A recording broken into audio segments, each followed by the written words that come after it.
Hello everyone, welcome back to my channel. So today it's going to be a shopping or rather window shopping vlog. I didn't really buy anything. So anyway, first off, I came to the shopping mall and the first thing I saw was a Delvaux shop, so I had to go in. I checked out the lingot, which is the first bag you saw at the front of this video, which is like people like to compare that to the MS Constance.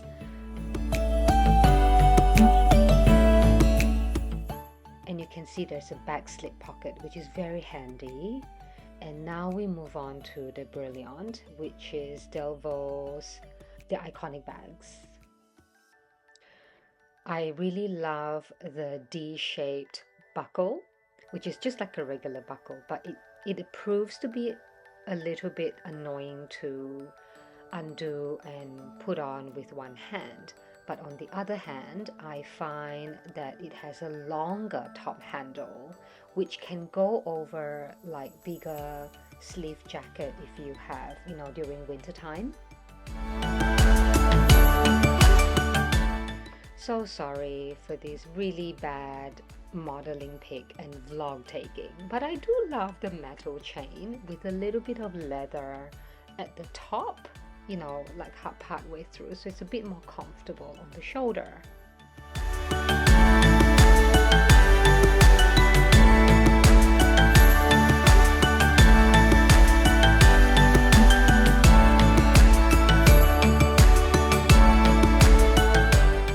And here we have another iconic Delvaux style, which is called the Tempête. And this one, it's beautiful. It's that really pale blush color and seems to have some embellishment.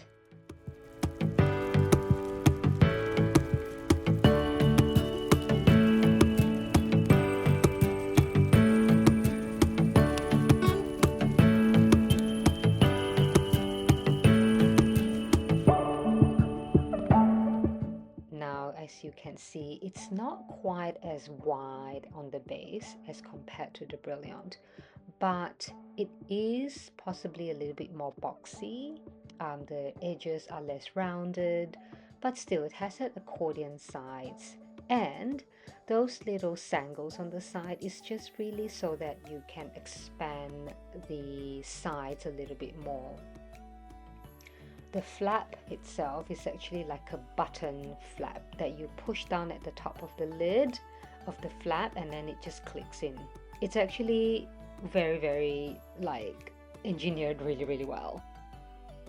And of course a red Tempête with gold hardware. I mean, I could not resist. I really like a red one, and this is on the small side.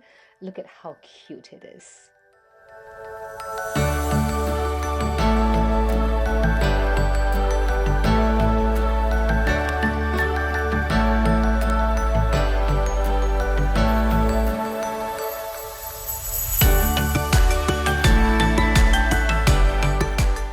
I've been wanting a pale blue bag, but with gold hardware. This one is silver hardware, but it's still beautiful. Really beautiful smooth leather.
One which is pistachio green with pale gold hardware in the window. How beautiful! And introducing my mom, she thinks I buy too many handbags and it's unnecessary. I did spot a Himalayan tempet somewhere in the background, but everybody was dying for a little bit of a snack, so we went to a matcha shop downstairs.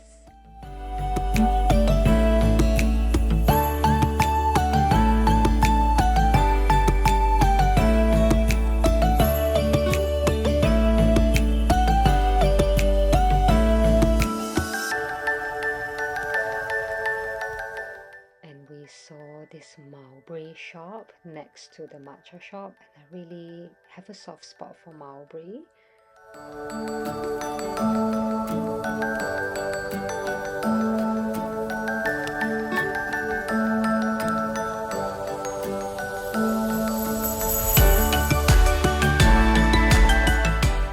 This looks to be the small mulberry base water satchel, which I also have already, the original version, and the cute sausage dog charm.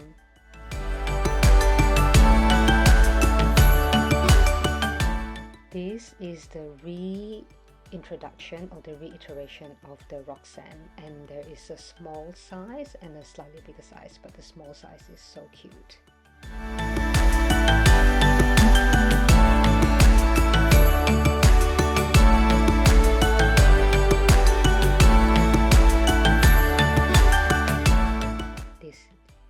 This is the Islington bucket bag in suede. It actually feels really nice though, the suede.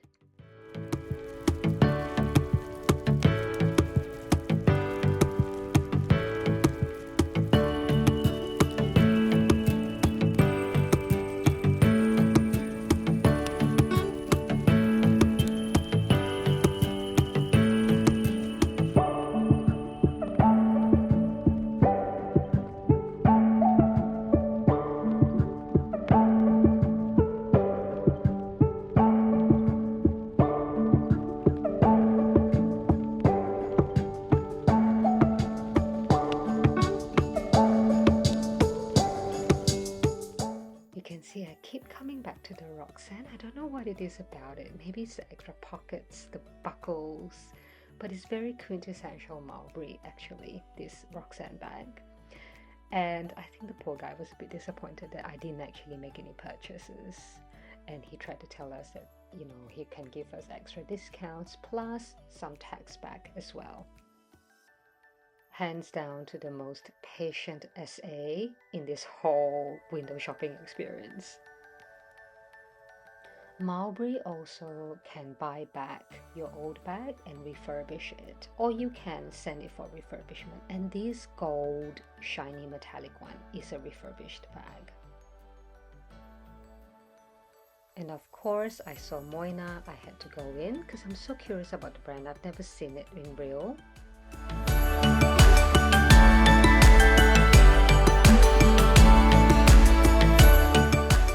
Doesn't seem to excite me as much in Moina. I did see that you can have them custom paint your bags for you.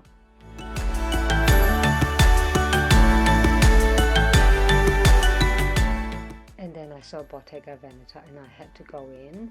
This little satchel is so nice. I really like a little crossbody satchel style bag like that. The leather is just divine. I can smell it the moment I walk through the shop.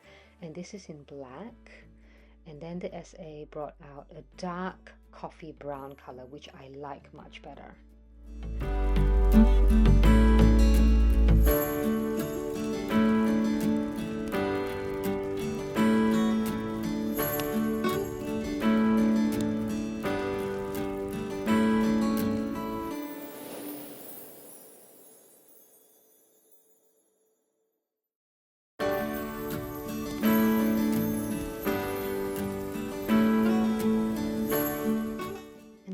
This little cute top handle. It's in a beautiful sort of like beigey but a little bit shiny, the leather finish. And here's a drawstring bag. I think it looks really cute. It goes really well with this style, being all sort of woven. I think that ruche part has to be really, really high quality supple leather. Otherwise, all that folding will surely crack any finishes.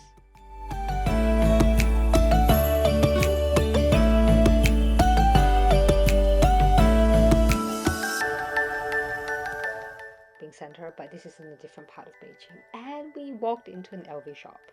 This capucine is so pretty, and I thought that in Australia all of the Takashi Murakami bags have been sold out, or Takashi Murakami anything, but they have oodles of stock.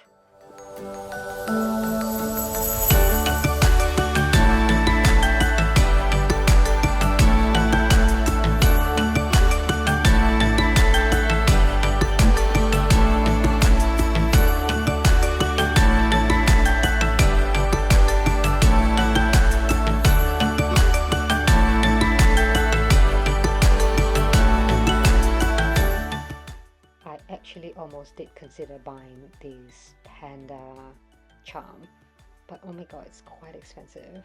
It's like that charm itself is already priced towards a bag.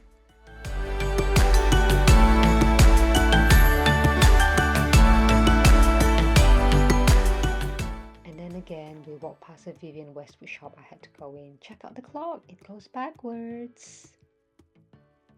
If you can see the arms, the hands goes backwards. There's a Vivienne Westwood cafe? Did not know that.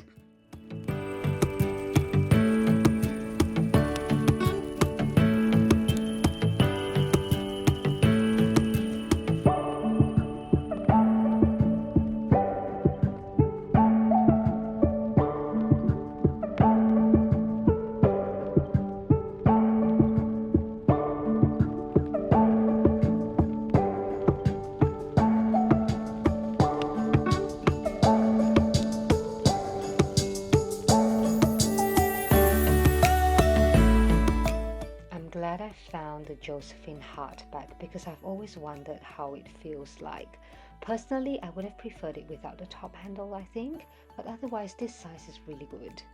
It's not too small that a phone can't fit in it because it is having an irregular shape already.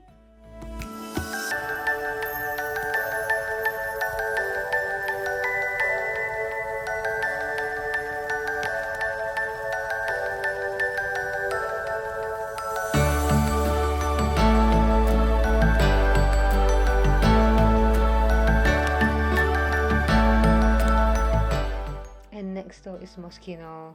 I didn't take many footages or pictures because my phone ran out of batteries, but there is some nice bags in there.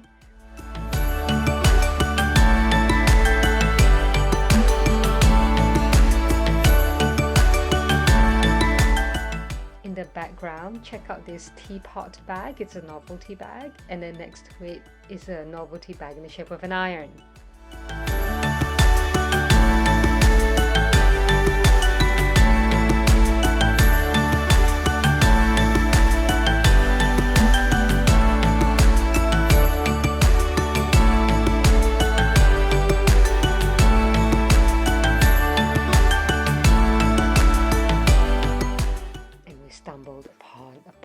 Shop. Everything Labubu is sold out.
shopping district is huge, and we stumbled upon a very quaint vintage shop. There's a lot of vintage shop underneath the shopping mall, like in the basement level. Look at all some of these old croc LV trunks.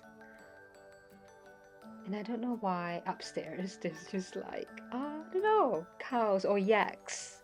I don't know if they're real yak fur, but yeah, it was just, yeah, kind of cool. And then check this lion head out. It's actually really cool. Reminds me of the Wizard of Oz. Thank you for watching, everyone. See you in the next video. Bye.